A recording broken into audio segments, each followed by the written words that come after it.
They are, in a sense, protecting the constitutional court, and they don't want to interfere with the court's work. So when you read in between lines of Mehmet Altan and Şahin Alpay decisions, it's clear that they want people to come to the European Court after having, the Constitutional Court application decided.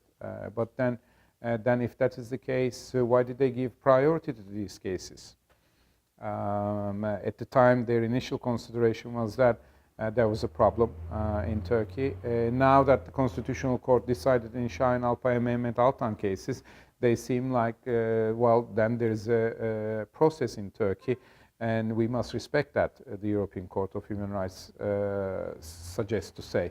But when the initial decisions were announced in relation to Mehmet Altan and Şahin Alpay, they weren't released, The lower courts, for the first time in the history of Turkey, decided to disagree with the Constitutional Court decisions and ignored it, saying, well, the court's decision do not exactly say that they need to be released, they said.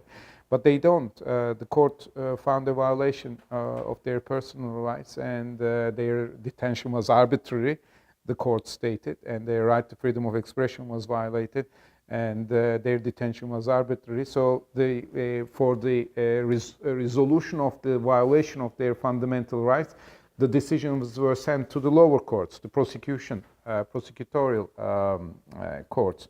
And then they said, no, we're not going to release them.